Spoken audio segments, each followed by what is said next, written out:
Hi. Hi.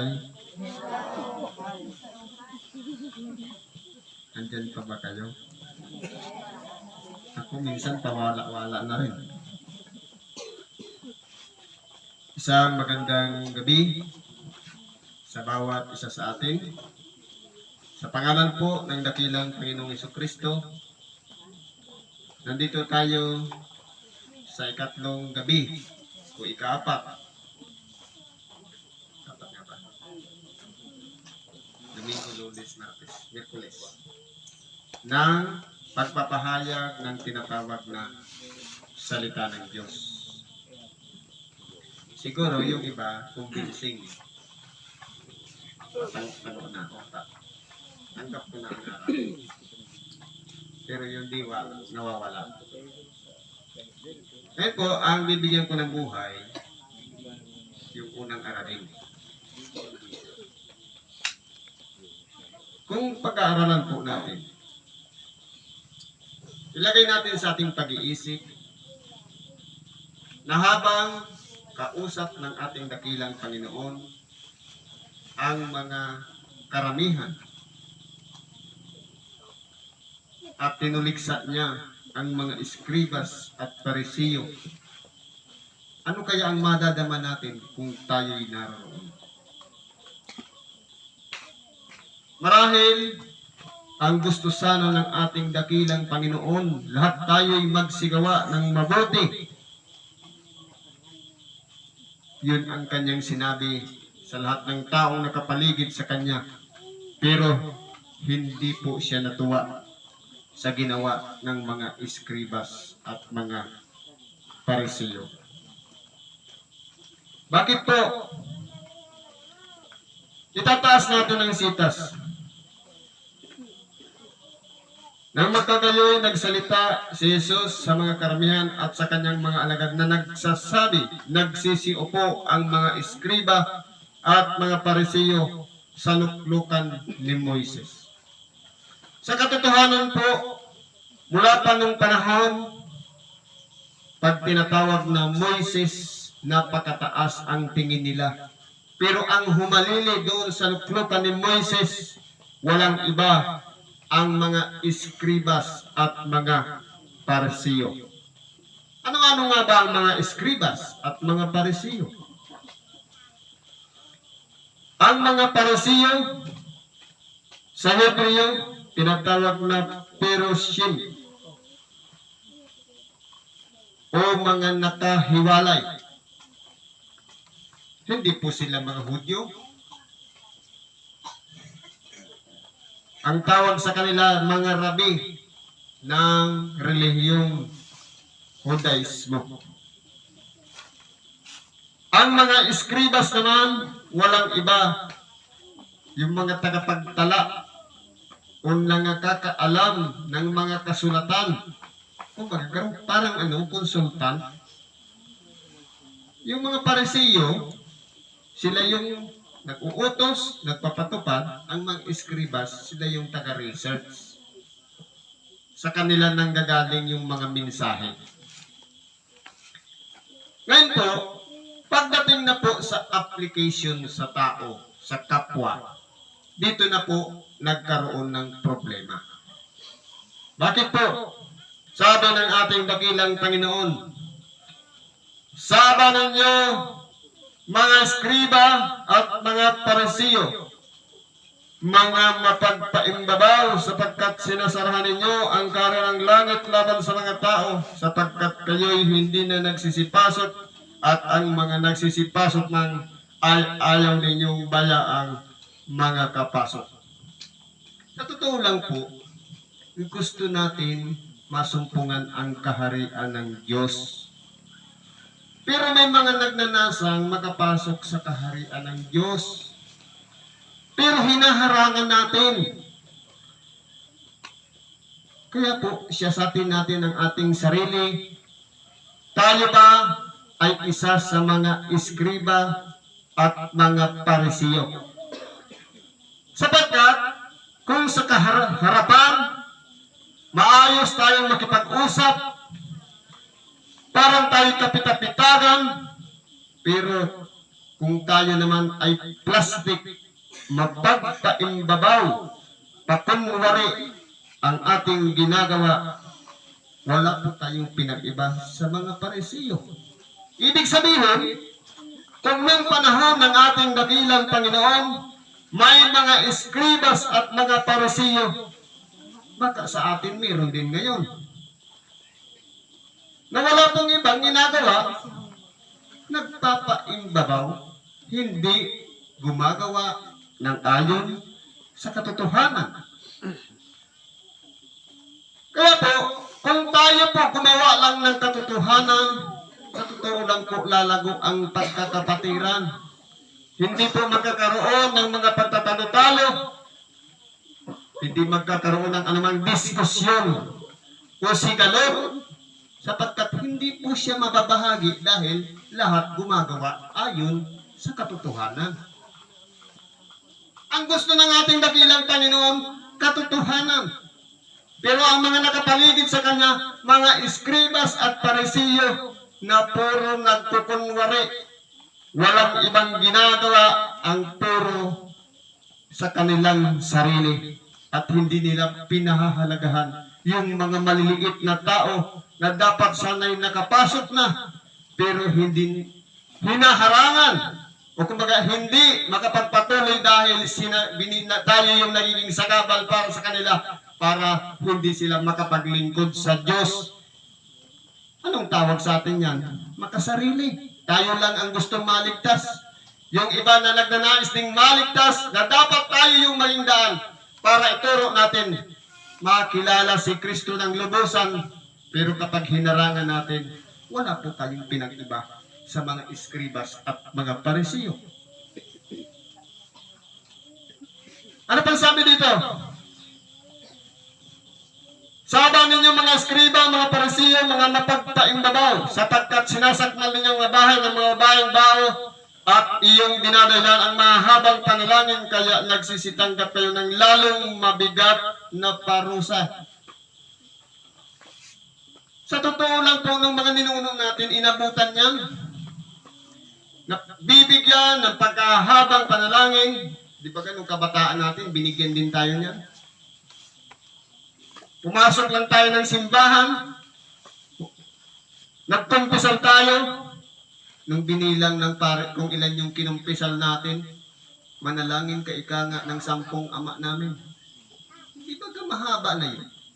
Kung ikaw nga naman ang Diyos, ulit-ulitin mo ang panalangin, hindi naman siya bingi, hindi pa nga pumasok sa ating pag-iisip, alam niya na ang ating laman, ng ating puso, kung ano ang mga sasabihin natin.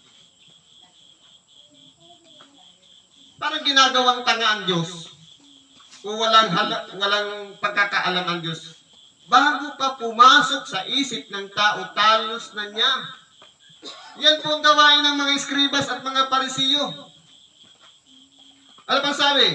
Sabanan niyo mga eskriba at mga Parisiyo, mga mapagpaimbabaw, sapagkat nililibot ninyo ang dagat at ang mga lupa sa paghanap ng inyong makakampi. At kung magkakayo na inyong ginagawa, siyang makaibayo, pang-anak ng impyerno kaysa inyong sarili. Recruiter din pala to. Nagikayat siya ng maging kakampi, pero tuturuan niya ng makaibayo. Hindi lang 7 doble o 10 doble pang masama kaysa anak ng impyerno. Kumbaga ginagatungan na tinuturoan na maging mas masama pa sa kanila. Saba ninyo mga taga-akay na bulag na inyong sinasabi kung ipanumpa ninuman ang templo ay walang anuman. Datapwat kung ipanumpa ninuman ang ginto ng templo ay nagkakautang nga siya. Kaya kung pag-aralan po natin mga kapatid, ang templo isang lugar na kung saan doon ginagawa ang pagpapakabanal, pagsamba, paglilinis ng ating mga sarili. Pero binabaliwala. kayong mga mangmang at mga bulag, sapagkat alinbaga ang lalong dakila, ang ginto o ang templong bumabanal sa ginto? Alin nga ba ang mahalaga? Yung ginto na ilinagay lamang doon sa templo o yung templo na matagal lang nandoon na siyang nagpapabanal sa ginto? At kung ipanumpa ni naman ang dambana ay walang anuman, datapwat kung ipanumpa ni naman ang handog na nasa ibabaw nito ay nagkakautang na siya. Kayong mga bulag, sapagkat alinbagang lalong dakila ang handog o ang dambana na bumabanal sa handog. Kaya kung pag-aralan po natin, kahit yung dambana na isang bagay o altar na pinakabanal, ginagamit pa para manumpa doon, pero hindi naman ginagawa o alinsunod sa kalooban na dapat sanay mabigyan ng halaga ang dambana, pero hindi po nila ginagawa.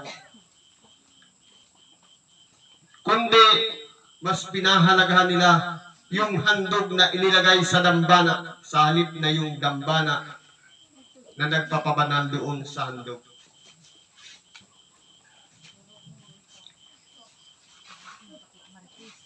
Kaya ang nanunumpa at ang nanunumpa sa pamamagitan ng templo ay ipanumpa ito at yung tumatahan sa loob nito.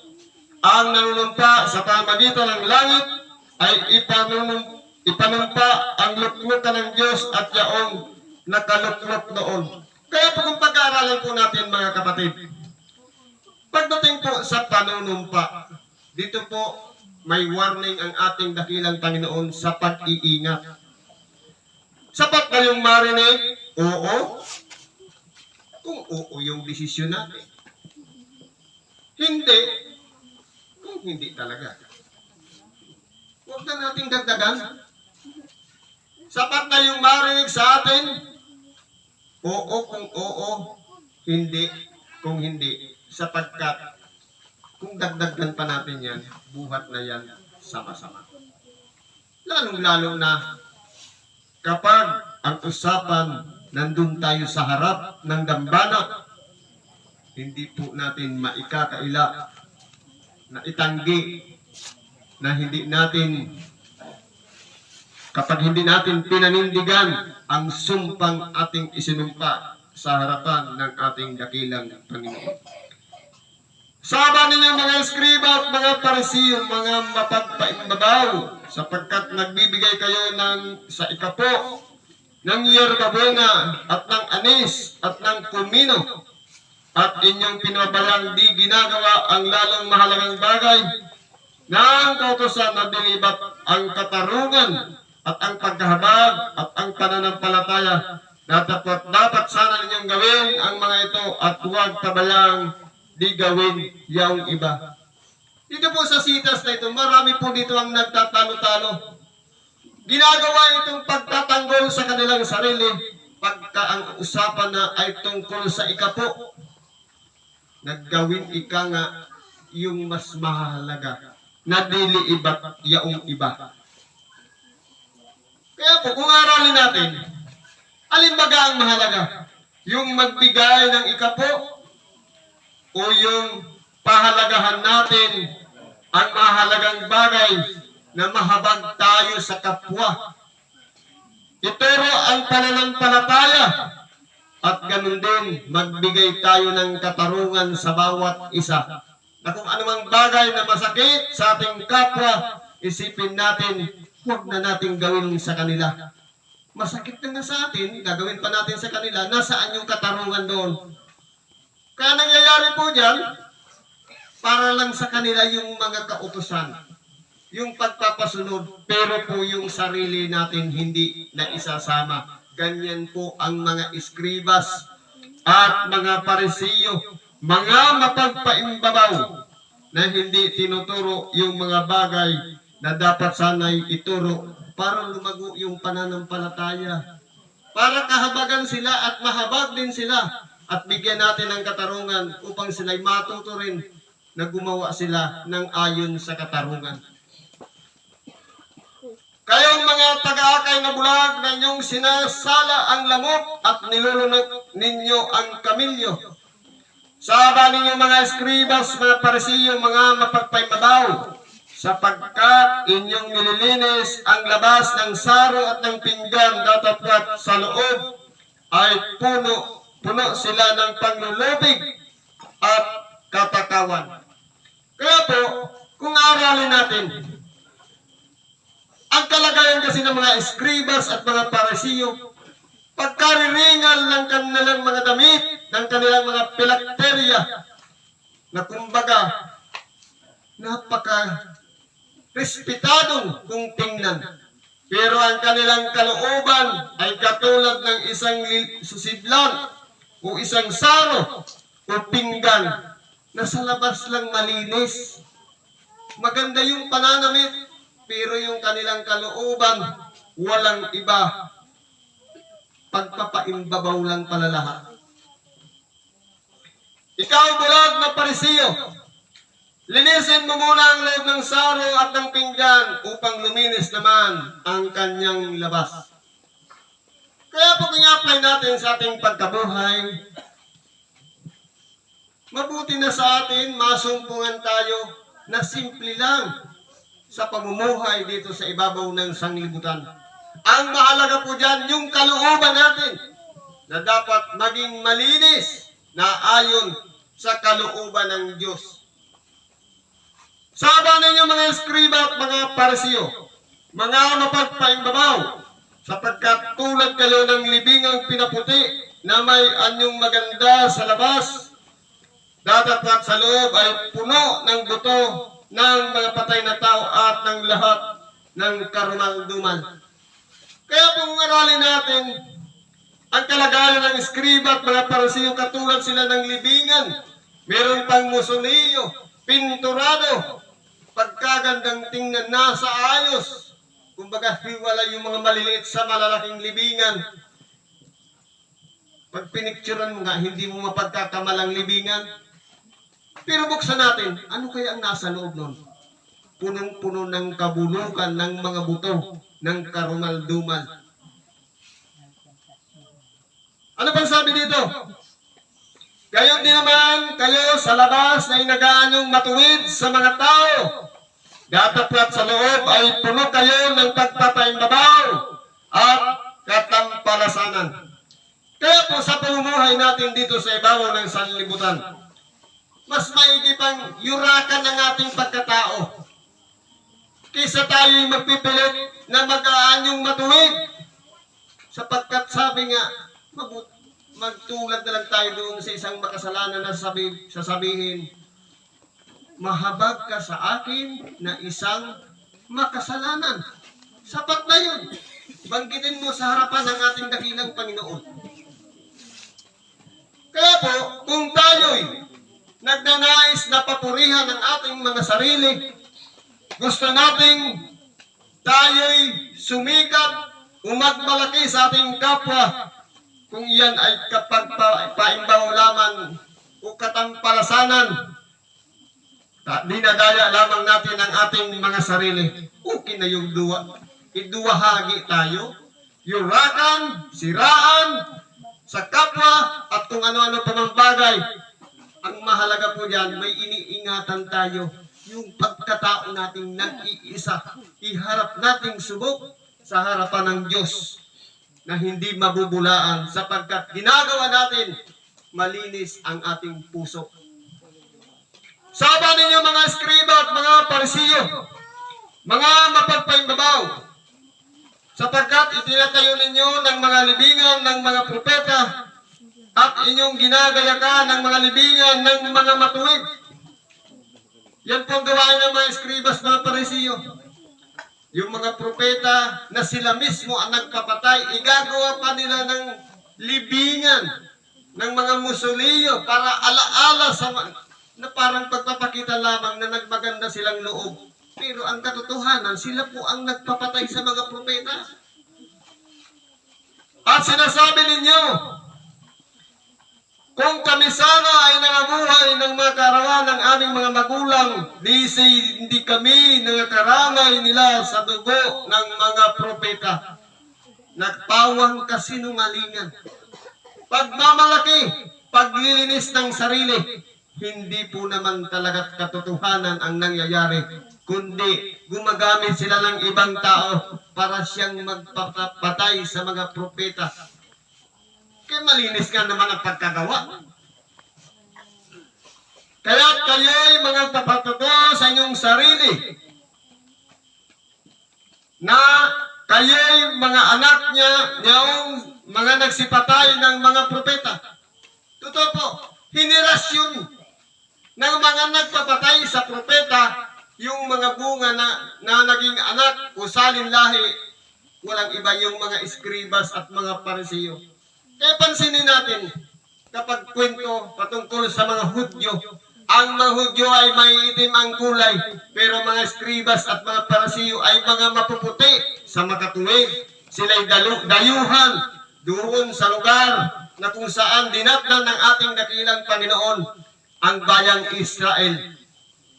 Kaya po kung aralin natin, wala pong ibang nanglupig sa mga propeta, ni maging sa mga lahi mula pa sa lahi ng mga Hebreo na walang iba siyang ginamit, inalipin, nagsitayo ng napakaraming mga malalaking gusali pagkatapos ipinapapatay din naman sila. Ganyan po ang gawain ng mga eskribas at mga parisiyo.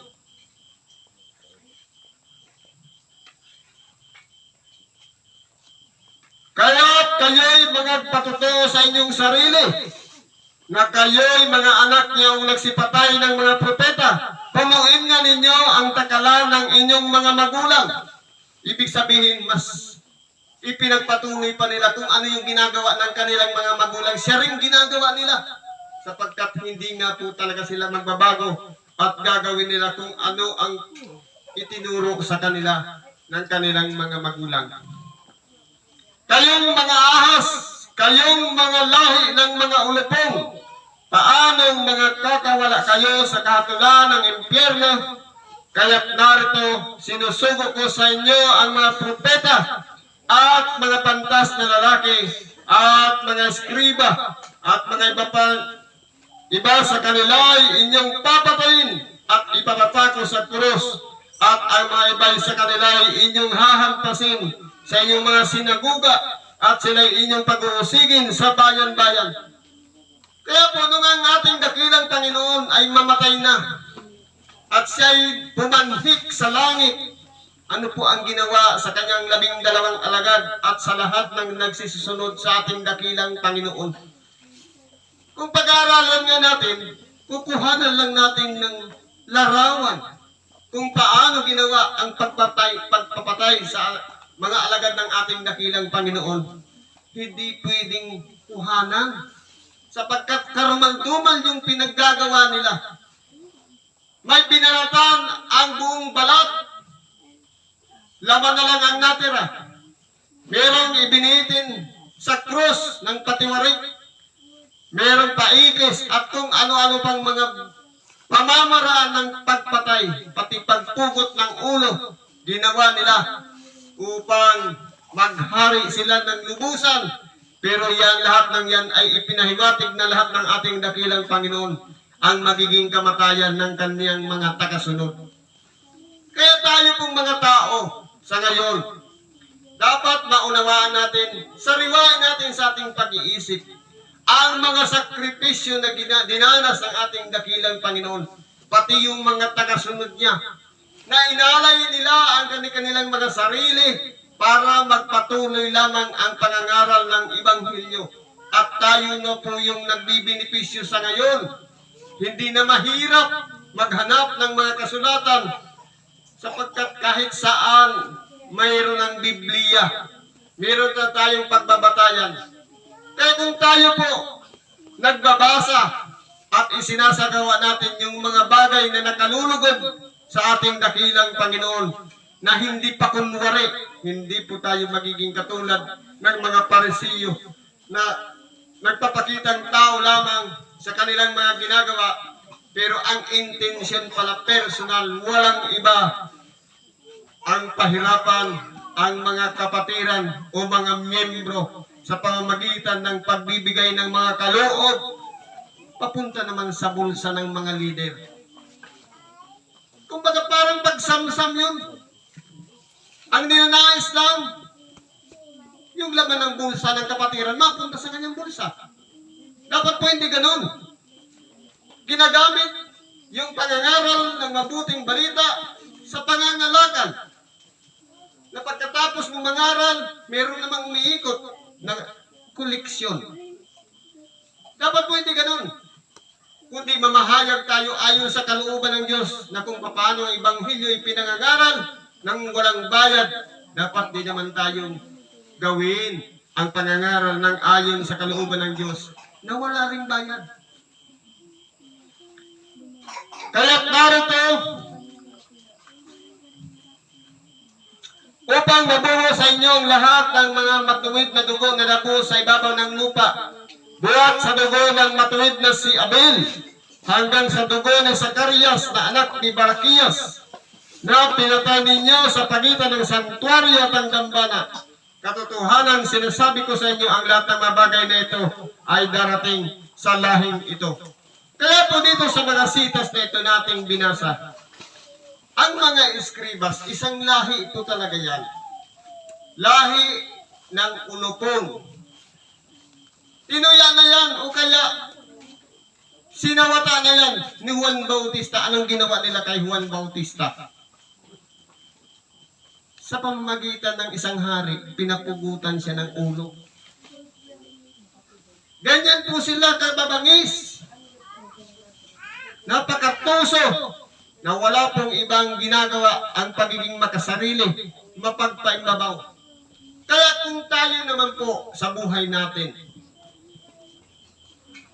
bagamat maliit lamang na bagay ang pagpapaimbabaw, isiyan po ang napakalaki sa harapan ng ating dakilang Panginoon.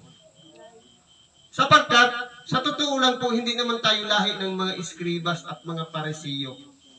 Pero kung iahambing natin ang ating sarili na nagiging plastic sa kapwa, hindi nagiging totoo, kapag kausap mo sa harap, okay ka, kapag talikod, hindi, parisiyo na rin tayo sa panahong makabago.